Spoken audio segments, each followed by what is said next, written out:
नमस्कार दोस्तों, आज हम एलएलबी सेकंड सेमेस्टर में संवैधानिक विधि जो आपका पेपर नंबर 3 है उसके अंतर्गत आज हम आर्टिकल 13 को पढ़ेंगे। आर्टिकल 13 बेसिकली मौलिक अधिकारों का पार्ट है। मौलिक अधिकार जो हमें पार्ट 3 में दिए गए हैं, जो आर्टिकल 12 से 35 तक में दिए गए हैं, उसमें आर्टिकल 12 फंडामेंटल राइट का एक भाग है।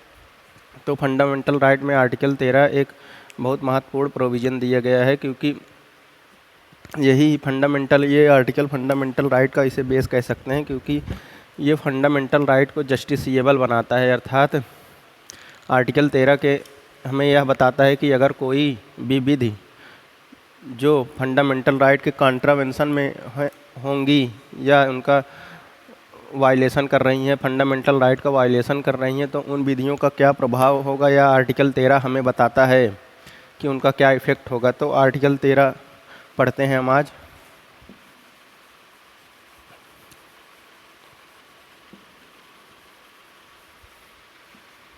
आर्टिकल 13 में बेसिकली 4 क्लास दिए गए हैं। आर्टिकल 13 में आर्टिकल 13(1), आर्टिकल 13(2), आर्टिकल 13(3) और आर्टिकल 13(4). आर्टिकल 13(1) बात करता है प्री कॉन्स्टिट्यूशनल लॉज की।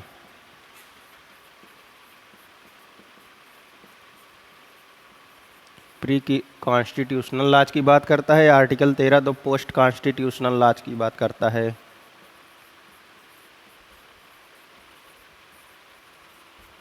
पोस्ट कॉन्स्टिट्यूशनल लॉ की बात करता है। और आर्टिकल 3 हमें यह बताता है कि लॉ के अंतर्गत क्या क्या आएंगे, और आर्टिकल 13(4) जो कि 24th कॉन्स्टिट्यूशनल अमेंडमेंट के द्वारा जोड़ा गया था, यह आर्टिकल 13(4) हमें यह बताता है कि संविधान के अनुच्छेद 368, आर्टिकल 368 के अंतर्गत किया गया कोई भी संशोधन जो है वह भाग 13 में जो विधि की परिभाषा दी गई उसके अंतर्गत कॉन्स्टिट्यूशनल अमेंडमेंट को शामिल नहीं किया गया है। तो आर्टिकल 13(4) हमें यह बताता है। तो आर्टिकल 13(1) समझते हैं हम।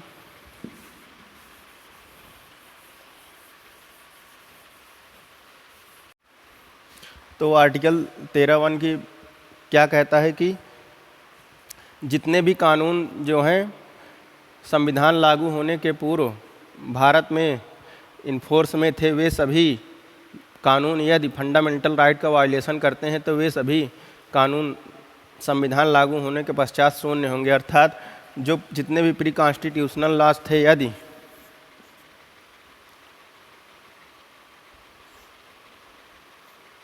फंडामेंटल राइट अर्थात पार्ट 3 का वायलेशन करते हैं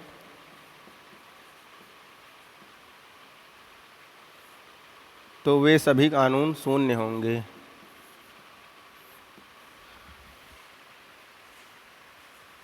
अब मान लीजिए कोई एक्ट जो 1930 का था, मान लीजिए मोटर व्हीकल एक्ट ही हो गया, इसमें कोई प्रोविज़न दिया गया है कि मान लीजिए जो गवर्नमेंट को यह पावर देता था कि गवर्नमेंट जो है मोटर ट्रांसपोर्ट बिजनेस को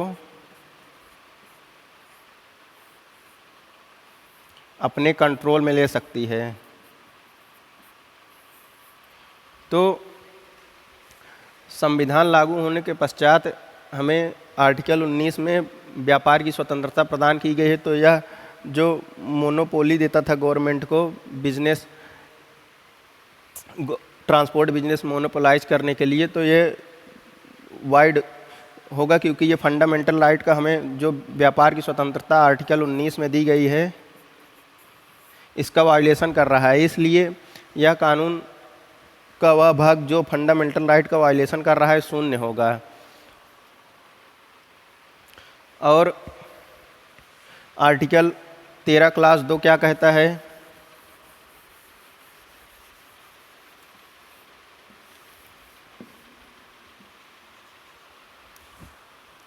आर्टिकल 13 क्लास 2 जो पोस्ट कॉन्स्टिट्यूशनल लॉ की बात करता है।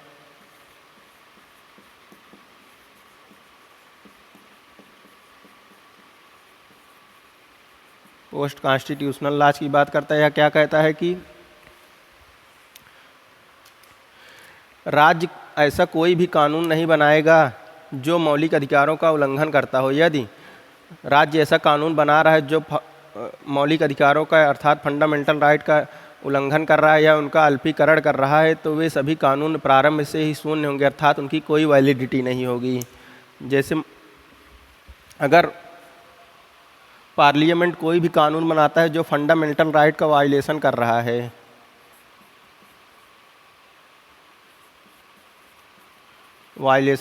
है, तो वे प्रारंभ से ही शून्य होंगे, वाइड अब इनिशियो।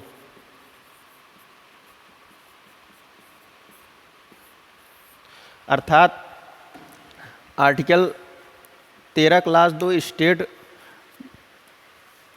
को ये प्रोहिबिट करता है कि स्टेट कोई भी ऐसा कानून नहीं बनाएगा जो फंडामेंटल राइट से इनकंसिस्टेंट हो या उनका वायलेशन करते हो। यदि राज्य ऐसा करता है तो राज्य के द्वारा बनाया गया वह कानून शून्य होगा, अर्थात उसकी कोई वैलिडिटी नहीं होगी, ये प्रारंभ से ही शून्य होगा।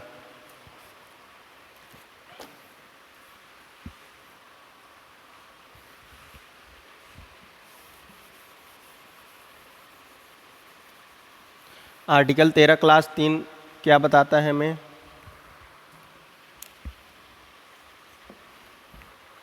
आर्टिकल 13 क्लास 3 में बेसिकली इसमें 2 सब क्लास में डिवाइड है। आर्टिकल पहला भाग हो गया जो आर्टिकल 13 क्लास 3 सब क्लास ए, ये इसमें हमें बताता है कि लॉ में क्या क्या इंक्लूड हैं, what is included in law. तो लॉ में इंक्लूड किया गया है इसमें law includes any order, ordinance,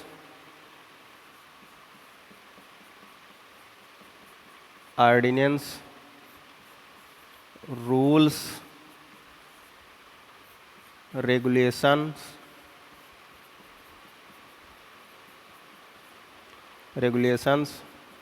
bylaws,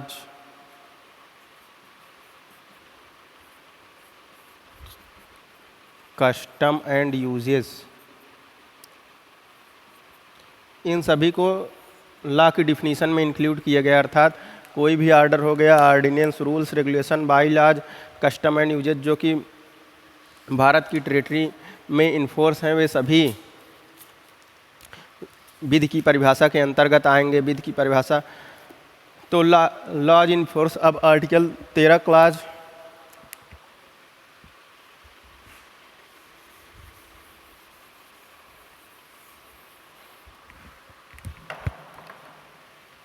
article 13 clause 3 sub clause भी बात करता है लॉ इन फोर्स की, लॉज इन फोर्स।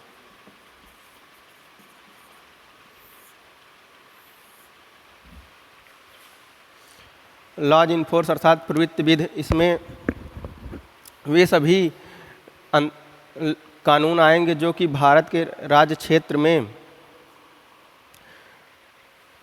कॉन्स्टिट्यूशन लागू होने के पूर्व जितने भी संविधान, जितने भी कानून बनाए गए थे, वे सभी लॉज इन फोर्स के अंतर्गत रखे गए हैं। और जो अभी इन फोर्स में अर्थात जितने भी प्री कॉन्स्टिट्यूशनल लॉ जो ब्रिटिश पार्लियामेंट के द्वारा बनाए गए हैं, वे सभी लॉ इन फोर्स के अंतर्गत रखे गए हैं। और article 13 class 4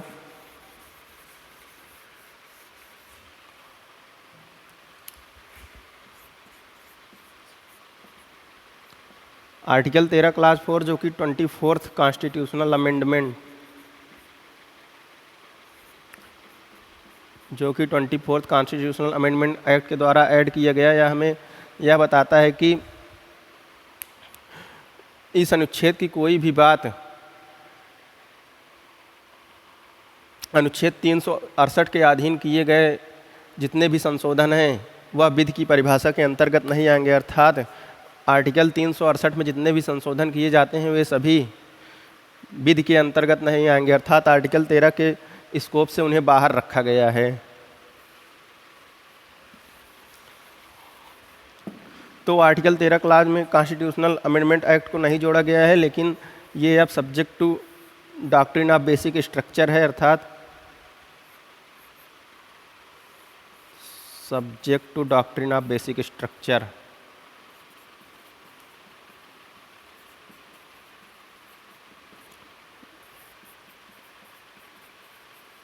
after Kesavananda Bharati case, after Kesavananda Bharati case से, अर्थात 1973, अर्थात केशवानंद भारती केस में यह हेल्ड हुआ कि जितने भी कॉन्स्टिट्यूशनल अमेंडमेंट किए जा रहे हैं वे लॉ की परिभाषा में नहीं आएंगे, लेकिन यदि वे बेसिक स्ट्रक्चर का वायलेशन करते हैं, संविधान का जो मूलभूत ढांचा है, संविधान का जो मूलभूत ढांचा है, अगर उसका वायलेशन करते हैं तो वे सभी कानून शून्य होंगे। तो इसमें आर्टिकल 13(4) में जो है कॉन्स्टिट्यूशनल अमेंडमेंट नहीं आता, लेकिन यदि बेसिक स्ट्रक्चर का कोई भी लॉ अगर बेसिक स्ट्रक्चर जो संविधान का है उसका वायलेशन करता है तो वे सभी कानून शून्य होंगे। तो आर्टिकल 13 के अंतर्गत हमने क्लाज पढ़ा कि कौन कौन से क्लाज इसमें आते हैं और लॉ की डिफिनीशन क्या है और प्री कॉन्स्टिट्यूशनल लॉ एवं पोस्ट कॉन्स्टिट्यूशनल लॉ क्या होते हैं। अब अगर कोई लॉ शून्य है या फंडामेंटल राइट का वायलेशन कर रहा है तो हमें कैसे पता लगेगा फंडामेंटल राइट का वायलेशन कर रहा है। तो उसके लिए सुप्रीम कोर्ट ने 2 डॉक्ट्रिन इवॉल्व की हैं।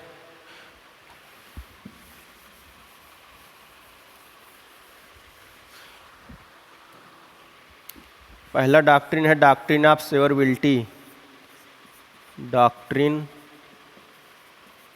ऑफ सेवरेबिलिटी, सेवेरेबिलिटी या सेपरेबिलिटी, जिसे पृथक्करण का सिद्धांत कहते हैं।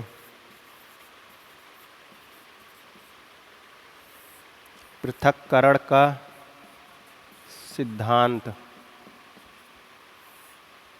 भी कहते हैं। इसको सर्वप्रथम माननीय उच्च न्यायालय के द्वारा A.K. गोपालन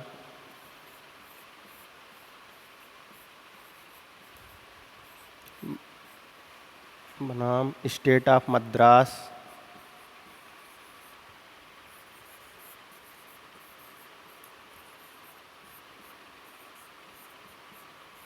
जो 1951 का केस था इसमें दिया गया।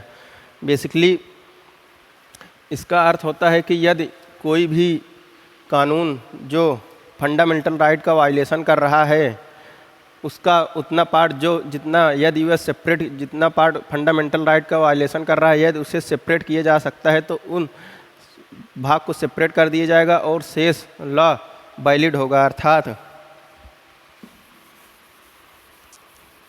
मान लीजिए कोई कानून है जिसमें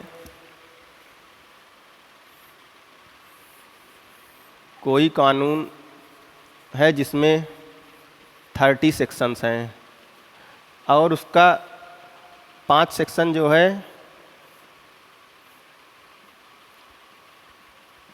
5 सेक्शन जो है मान लीजिए फंडामेंटल राइट का वायलेशन कर रहा है, तो डॉक्ट्रिन ऑफ सेवरेबिलिटी क्या कहती है कि इसके इतने पार्ट को अलग कर दिया जाएगा और शेष भाग जो फंडामेंटल राइट की रिस्पेक्ट कर रहे हैं अर्थात फंडामेंटल राइट से कंसिस्टेंट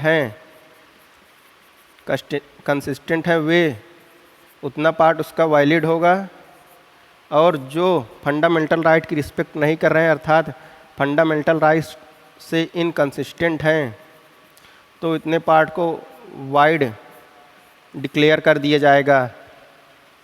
तो डॉक्ट्रिन ऑफ सेवरेबिलिटी का अर्थ यही होता है, अर्थात फिल्टर आउट करना। जो भाग फंडामेंटल राइट से इनकंसिस्टेंट हैं उनको वाइड डिक्लेयर कर दिया जाएगा। यही A.K. गोपालन बनाम स्टेट ऑफ मद्रास के केस में भी हुआ। A.K. गोपालन के केस में इनको A.K. गोपालन गोपालन वर्सेज स्टेट ऑफ मद्रास।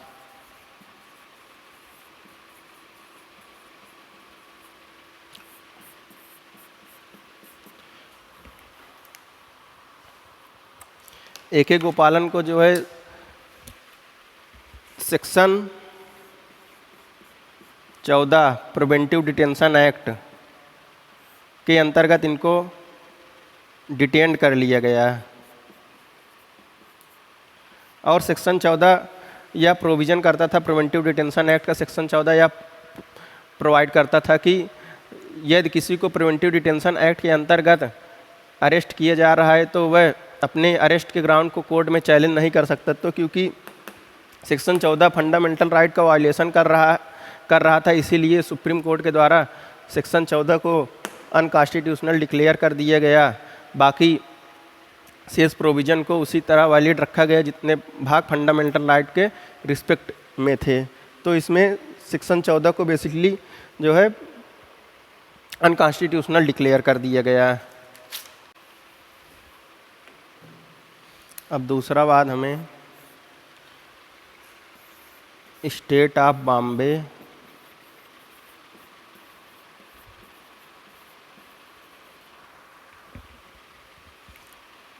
बनाम यफन बलसारा का वाद है।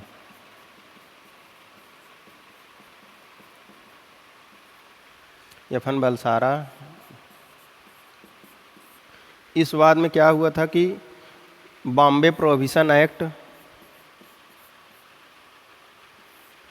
का सेक्शन 13 क्लास बी जो था वह फंडामेंटल राइट आर्टिकल 19(1)(f जो राइट टू प्रॉपर्टी का अधिकार देता था, अर्थात संपत्ति के अधिकार हमें जो फंडामेंटल राइट का अधिकार देता था उसका वायोलेशन कर रहा था। हालांकि यह फंडामेंटल राइट अब 44वें संविधान संशोधन के द्वारा इसे फंडामेंटल राइट से रिमूव करके इसे आर्टिकल 300A में जोड़कर एक यह केवल संवैधानिक अधिकार रह गया है, कॉन्स्टिट्यूशनल राइट रह गया है।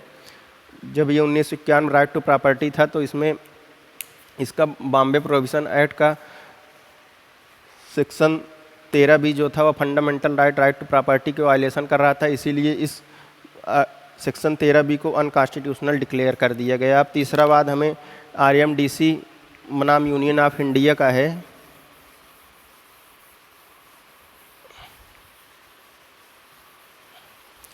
RMDC बनाम यूनियन ऑफ इंडिया 1957।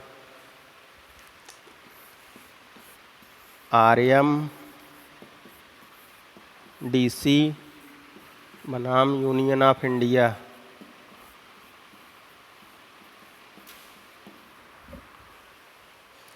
1957। तो इसमें कोर्ट ने जो है डॉक्ट्रिन ऑफ सेपरेशन को एक्सप्लेन किया कि अर्थात यह कैसे अप्लाई होगा। इसमें डॉक्ट्रिन ऑफ सेपरेशन को एक्सप्लेन किया गया, हाउ टू अप्लाई कैसे अप्लाई होगा। इसमें सर्वप्रथम यह बताया गया कि जिस कानून को चैलेंज किया जा रहा है कि यह फंडामेंटल राइट का वायलेशन कर रहा है, उसको जानने के लिए हमें कि फंडामेंटल राइट का वायलेशन कर रहा है या नहीं। जब यह एक्ट बना था तो फंडामेंटल राइट के कॉन्ट्रावेंशन में था या नहीं, तो उसमें सबसे पहले हमें लेजिस्लेचर का इंटेंशन देखना पड़ेगा, उस कानून को बनाने का इंटेंशन ऑफ लेजिस्लेचर।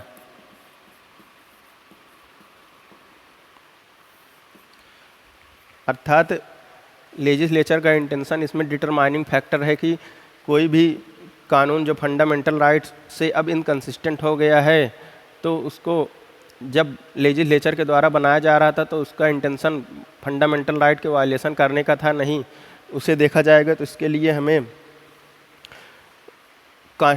जो जितने भी डिबेट हुए हैं उस एक्ट को लेकर उसको पढ़ना पड़ेगा और उसको बनाने का इंटेंशन क्या था लेजिस्लेचर का वो देखना पड़ेगा। और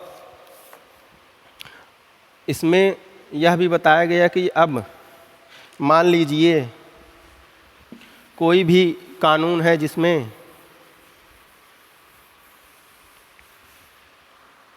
किसी भी कानून में मान लीजिए 50 सेक्शंस हैं, 50 सेक्शंस हैं और उसमें से मान लीजिए 10 सेक्शन फंडामेंटल राइट का वायलेशन कर रहे हैं, वायलेशन में है, फंडामेंटल राइट के वायलेशन में है, तो इन अगर 10 सेक्शन को हटा दिया जाए, इसमें से अगर 10 सेक्शन को माइनस कर दिया जाए तो इसमें यह देखना पड़ेगा कि क्या 10 सेक्शन हटाने के बाद उस एक्ट की कोई रिलीवेंसी बच रही है। यदि उस एक्ट में 10 सेक्शन हटाने के बाद उस एक्ट का कोई मतलब नहीं रह जाता, अर्थात कोई मीनिंग नहीं निकलता, तो उस पूरे एक्ट को अनकॉन्स्टिट्यूशनल डिक्लेयर कर दिया जाएगा। और तीसरा पॉइंट कोर्ट ने यह दिया कि अब मान लीजिए किसी एक्ट में 50 सेक्शन हैं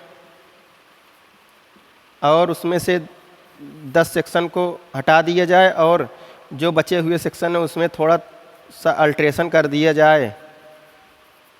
मान लीजिए 10 सेक्शन को रिमूव कर दिया गया और कुछ 5 सेक्शन में अल्ट्रेशन कर दिया जाए कोर्ट के द्वारा, तो ये भी नहीं हो सकता, क्योंकि अगर ऐसा होगा तो ये जुडिशियल लेजिस्लेशन हो जाएगा, अर्थात जुडिशरी का कार्य है कानून को इंटरप्रेट करना, ना कि कानून बनाना। हालांकि सुप्रीम कोर्ट समय समय पर गाइडलाइन देती है, लेकिन मेन काम जो कानून बनाने का वह पार्लियामेंट का है, इसीलिए ये भी पॉसिबल नहीं है। तो आरएमडीसी में हमें ये सभी बातें देखने को मिली कि कोई भी कानून जो फंडामेंटल राइट का वायलेशन कर रहा है तो उसमें इंटेंशन देखना पड़ेगा, और यदि उसका सेपरेट कर देने पर किसी एक्ट में यदि उसकी रिलीवेंसी नहीं बचती है तो उस पूरे कानून को अनकॉन्स्टिट्यूशनल डिक्लेयर कर दिया जाएगा। तो हमें डॉक्ट्रिन ऑफ सेपरेशन में ये पढ़ा कि, और इसमें 3 वाद को पढ़ा। अब दूसरी डॉक्ट्रिन जो कोर्ट के द्वारा इवॉल्व की गई है वह है doctrine of Eclipse. Doctrine of Eclipse अर्थात दूसरी डॉक्ट्रिन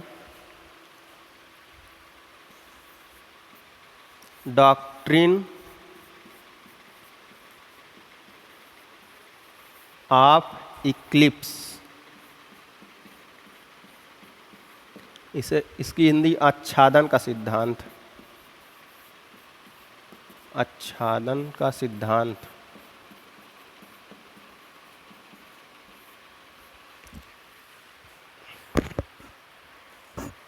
तो डॉक्ट्रिन ऑफ इक्लिप्स अर्थात आच्छादन का सिद्धांत, इक्लिप्स का अर्थ होता है छिपा देना, छिपा देना, टू हाइड।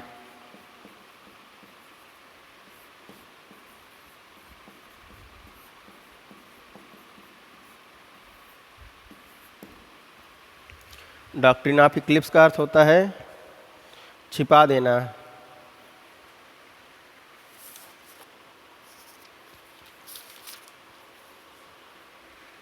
अर्थात ये डॉक्ट्रिन इस पर बेस्ड है कि अगर कोई कानून जो फंडामेंटल राइट का वायलेशन कर रहा है तो वह वाइड अब इनिशियो होंगे, लेकिन जो प्री कॉन्स्टिट्यूशनल लॉ हैं यदि वे वायलेशन कर रहे हैं फंडामेंटल राइट का तो वाइड होंगे। अर्थात कोई भी आर्टिकल 13(1) में जो संविधान के लागू होने से पूर्व जितने भी एक्ट किए गए थे वे सभी वैलिड होंगे। अर्थात इसका नेचर हमें प्रॉस्पेक्टिव इन नेचर है।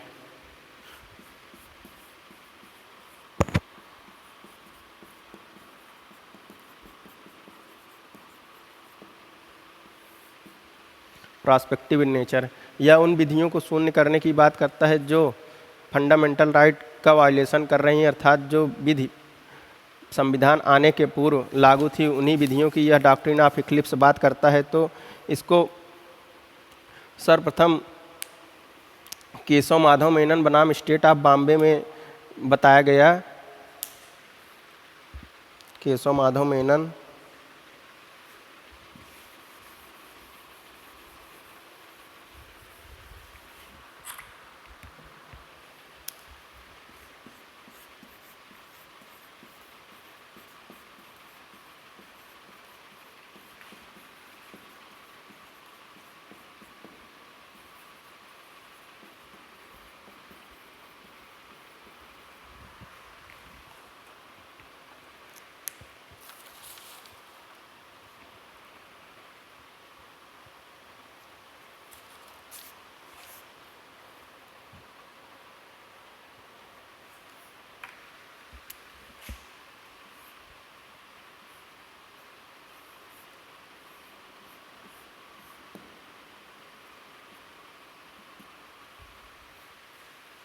केशव माधव मेनन बनाम स्टेट ऑफ बॉम्बे।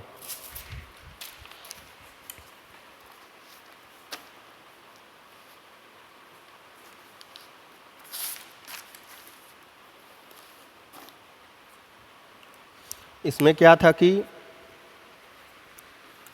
जो 1931 का प्रेस इमरजेंसी पावर एक्ट 1938 का था। इसमें यह प्रोविज़न करता था कि पैम्पलेट, कोई भी अगर पैम्पलेट पब्लिश करना है तो उसके लिए सरकार के प्रायर सेंसर की ज़रूरत है, अर्थात प्रायर परमिशन की गवर्नमेंट की ज़रूरत है। तो इसमें इनको इसके अंतर्गत प्रोसीडिंग चल रही है। तो 1950 में जब संविधान लागू हुआ तो इन्होंने इस एक्ट को चैलेंज किया, कहा कि ये प्रोसीडिंग चल रही है वे अब वाइड हो चुकी है, क्योंकि यह फंडामेंटल राइट जो freedom of speech and expression article 19 के अंतर्गत जो फ्रीडम ऑफ स्पीच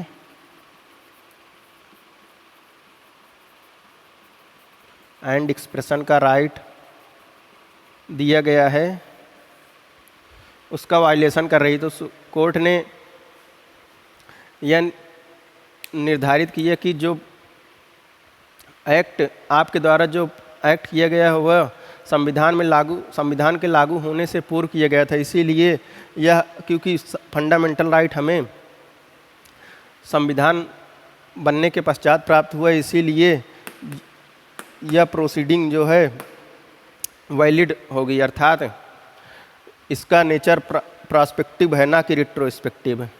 तो इसमें यह बताया गया कि जो एक्ट किया जा रहा है वह, अब कोई एक्ट किया जा रहा है तो तभी वाइड होगा जो फंडामेंटल राइट कॉन्ट्रावेंशन में है, और जो प्रायर एक्ट किया गया है अर्थात संविधान आने के पश्चात जितने भी कार्य किए गए वे सभी वैलिड होंगे। तो इसमें इनको रिलीफ नहीं मिला। तो इसका डॉक्ट्रिन ऑफ इक्लिप्स का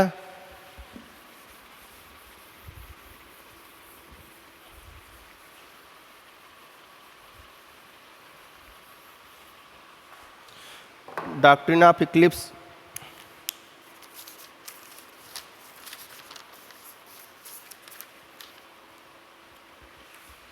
को सर्वप्रथम सुप्रीम कोर्ट द्वारा अप्लाई भीखा जी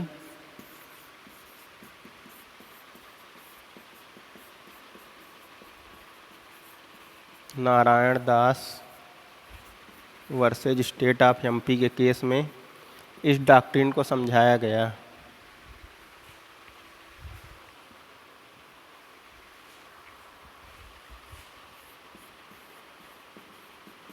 इसमें इसका मीनिंग बताया गया कि डॉक्ट्रिन ऑफ इक्लिप्स का अर्थ क्या होता है। डॉक्ट्रिन ऑफ इक्लिप्स का अर्थ इसमें बताया गया कि शैडो अर्थात शैडो कलन, इसमें यह था कि यह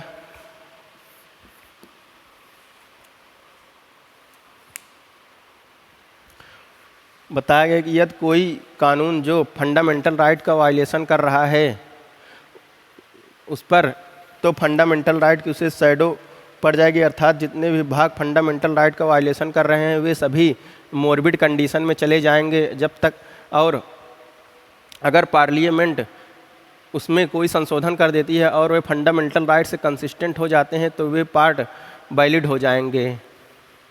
तो इसमें मान लीजिए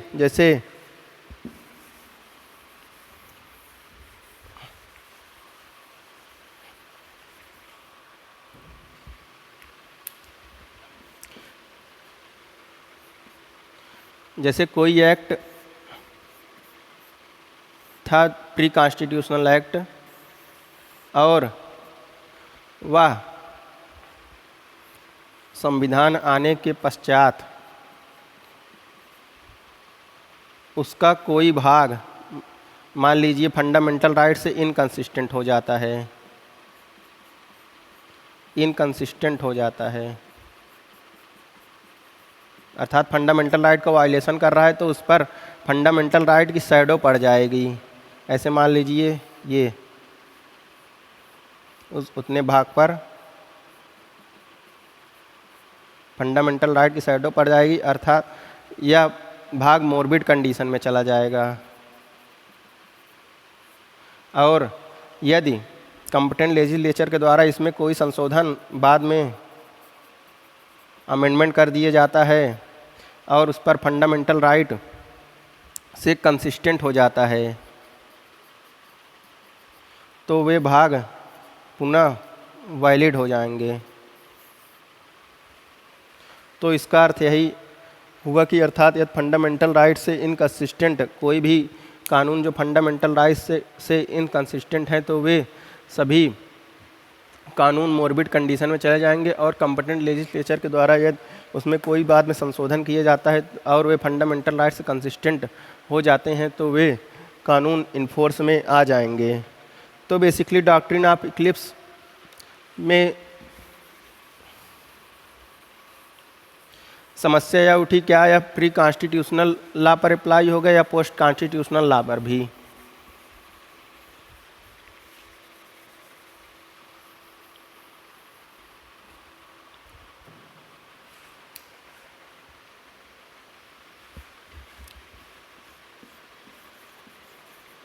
whether doctrine of eclipse apply to post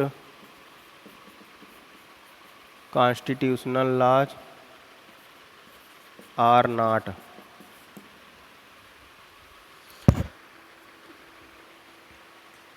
तो क्वेश्चन यह उठा इसके एप्लीकेबिलिटी को लेकर डॉक्ट्रिन ऑफ इक्लिप्स के कि क्या doctrine of eclipse pre constitutional law पर भी अप्लाई होगा या पोस्ट कॉन्स्टिट्यूशनल लॉ पर भी। तो इसका जवाब हमें सगीर अहमद बनाम स्टेट ऑफ यूपी जो 1954 और दीपचंद्र बनाम स्टेट ऑफ यूपी एवं महेंद्र लाल जैन एवं स्टेट ऑफ यूपी ये तीनों वाद में सुप्रीम कोर्ट ने यह कहा कि डॉक्ट्रिन ऑफ इक्लिप्स केवल प्री कॉन्स्टिट्यूशनल लॉज पर ही अप्लाई होंगे। अर्थात जो कानून संविधान के आने के पूर्व लागू थे उन्हीं पर ही ये डॉक्ट्रिन ऑफ इक्लिप्स अप्लाई होगी, ना कि पोस्ट कॉन्स्टिट्यूशनल लॉ पर। क्योंकि यदि पोस्ट कॉन्स्टिट्यूशनल लॉ यह कहता है कि अगर पार्लियामेंट के द्वारा 13(2) के अंतर्गत पार्लियामेंट के द्वारा कोई भी कानून बनाया जाता है जो फंडामेंटल राइट का वायलेशन करती हैं तो वे वाइड एब इनिशियो होंगी, अर्थात प्रारंभ से शून्य होंगी। वाइड एब इनिशियो, जब कोई कानून प्रारंभ से ही शून्य है तो उसको बाद में संशोधन करके कैसे, जब कोई कानून था ही नहीं, जब प्रारंभ से ही शून्य था तो कानून था ही नहीं तो उसको संशोधन करके कैसे वायलेट किया जा सकता है। तो इसमें सुप्रीम कोर्ट ने बोला कि डॉक्ट्रिन ऑफ इक्लिप्स केवल प्री कॉन्स्टिट्यूशनल लॉ पर ही अप्लाई होंगी। केस लॉज नोट कर लीजिए, जिसमें सुप्रीम कोर्ट ने बोला कि डॉक्ट्रिन ऑफ इक्लिप्स केवल प्री कॉन्स्टिट्यूशनल लॉज पर ही अप्लाई होते हैं। वह वाद था सगीर अहमद बनाम स्टेट ऑफ यूपी का वाद,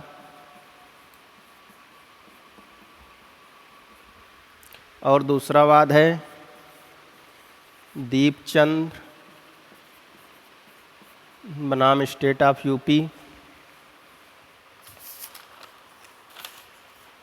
यूपी और तीसरा वाद है Mahendra Lal Jain versus state of UP. तीसरा वाद Mahendra Lal Jain versus state of UP.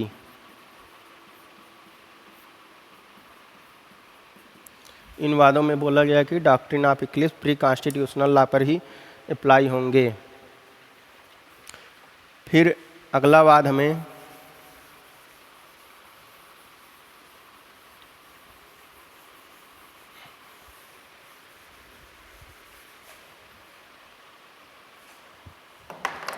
State of Gujarat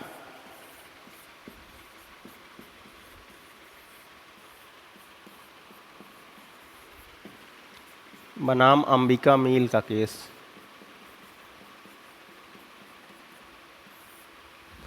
इस वाद में क्या था कि अंबिका मिल्स जो है एक कंपनी थी। इस वाद में अंबिका मिल्स एक कंपनी थी और इसमें गुजरात स्टेट के द्वारा एक कानून बनाया गया जो राइट टू प्रॉपर्टी का वायलेशन कर रही। तो अंबिका मिल्स इसके खिलाफ गुजरात हाई कोर्ट में क्लेम किया कि ये फंडामेंटल राइट का वायलेशन कर रही हैं। तो हाई कोर्ट ने यह निर्धारित किया कि इसमें कंपनी जो थी इसमें यह माना कि हाँ, यह प्रोविजन जो स्टेट ऑफ गुजरात के द्वारा बनाया गया वह फंडामेंटल राइट से इनकंसिस्टेंट है और इसको रिलीफ दी गई। लेकिन सुप्रीम कोर्ट ने कहा कि फंडामेंटल राइट, यह एक्ट जो फंडामेंटल राइट का वायलेशन कर रहा है यह हमें सिटीजन के अगेंस्ट मिला हुआ है, लेकिन कंपनी सिटीजन नहीं है, कंपनी को सिटीजन नहीं मान सकते, इसीलिए इसे फंडामेंटल राइट नहीं मिला हुआ है। इसीलिए जो एक्ट बनाया गया हुआ है फंडामेंटल राइट के कॉन्ट्रावेंशन में नहीं है, अर्थात वह फंडामेंटल राइट का वायलेशन नहीं करते हैं। तो लेकिन बाद में अगला बात जो हमें देखने को मिलता है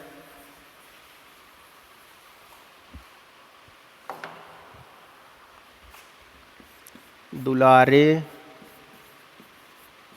लोध बनाम थर्ड एडिशनल डिस्ट्रिक्ट जज, थर्ड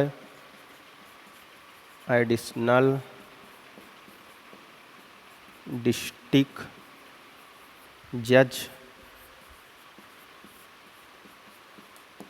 कानपुर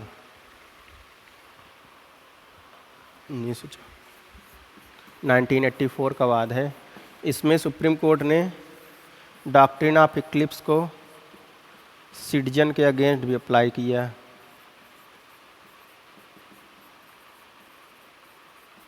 अर्थात सुप्रीम कोर्ट ने यह हल्ड किया कि डॉक्ट्रिन ऑफ इक्लिप्स का अप्लीकेशन जो है सिटीजन के अगेंस्ट भी हो सकता है। पहले क्या था, इसने सुप्रीम कोर्ट ने इस वाद में अपने व्यू को मॉडिफाइड किया, जो कि पहले दिया गया था कि फंडामेंटल राइट जो इनकंसिस्टेंट है वे सिटीजन के अगेंस्ट लागू नहीं होंगे, लेकिन ये जो है फंडामेंटल राइट, क्योंकि बहुत से फंडामेंटल राइट फॉरेनर्स को नहीं मिले हुए हैं और फंडामेंटल राइट सिटीजन को नहीं मिले हुए हैं, तो जो भी कानून बनाया जा रहा है तो फंडामेंटल राइट का वायलेशन कर रहा है वह केवल सिटीजन के अगेंस्ट ही, कंपनी को नहीं मिले हुए, कंपनी को नहीं मिले हुए। तो जो भी कानून बनाए जा रहे हैं वे यदि फंडामेंटल राइट से इनकंसिस्टेंट है तो सिटीजन के अगेंस्ट ही वाइड होंगे, ना कि फॉरेनर्स और कंपनी पर। इसके लिए वे वैलिड होंगे क्योंकि फंडामेंटल राइट सिटीजन को मिला हुआ है, ना कि फॉरेनर और कंपनी को।